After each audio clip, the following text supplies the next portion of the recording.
Je parle à quelqu'un qui a reçu une promesse il y a peut-être 5-10 ans de la part de Dieu, qui a fait un songe. Mais la parole en question ne s'accomplit toujours pas. Je te dis que quel que soit ce que tu traverses aujourd'hui, si ce que tu vois aujourd'hui dans ta vie ne correspond pas à ce que Dieu t'avait montré dans un rêve par rapport à ta vie, alors ce que tu vis aujourd'hui est passager. Ça va passer. Vous devez vous accrocher à votre rêve, quel que soit ce que vous vivez.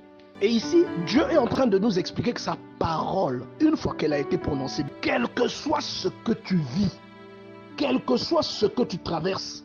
Et la Bible nous dit, c'est une prophétie dont le temps est déjà fixé.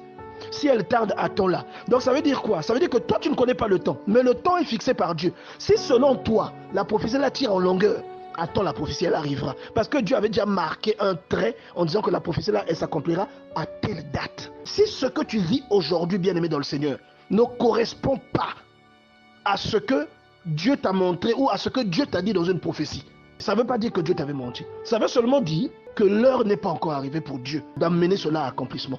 Voilà pourquoi le Seigneur dit, autant les cieux sont élevés au-dessus de la terre, autant mes voix sont élevées au-dessus de vos voix et mes pensées au-dessus de vos pensées.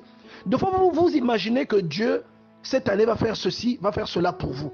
Vous imaginez que ce que vous avez vu, ça arrivera en 2019. Mais la façon dont vous réfléchissez, ce n'est pas la façon dont Dieu réfléchit. Pourquoi?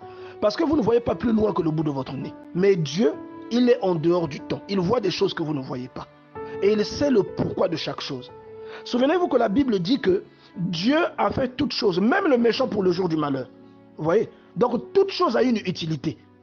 Et ce qui vous arrive, si ça vous arrive aujourd'hui, il y a forcément une utilité pour ça. Il dit, comme la pluie et la neige descendent des cieux et n'y retournent pas sans avoir arrosé, fécondé la terre et fait germer les plantes, sans avoir donné de la sémence au semeur et du pain à celui qui mange. Ainsi en est-il de la parole qui sort de ma bouche. Elle ne retourne point à moi sans effet. Oh, bien-aimé dans le Seigneur, si Dieu avait prononcé une parole sur toi, sache que cette parole s'accomplira, quel que soit ce que tu vis aujourd'hui. Même si toi, tu ne le sais pas, mais lui, il a marqué. Vous voyez? Et la Bible, lorsque Dieu parle à Jérémie, il lui dit, Jérémie, que vois-tu? Il dit, je vois un chaudron bouillant en direction du nord. Et Dieu lui a dit, tu as bien vu. Et lui, il ajoute, il dit, je veille sur ma parole pour l'accomplir.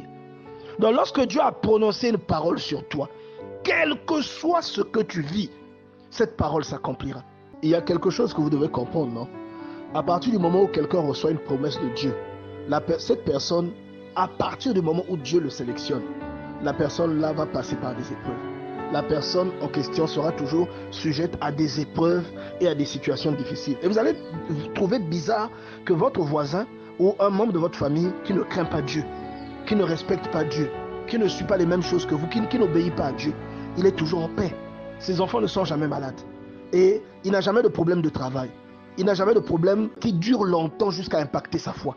Justement, c'est parce qu'il n'a pas de foi. Vous devez comprendre que le problème qui vient dans votre vie pour un objectif. Si vous avez été choisi par Dieu, pour accomplir quelque chose, peut-être que vous vous sous-estimez. Mais lorsque l'ennemi vous regarde, pour l'ennemi, vous êtes une menace.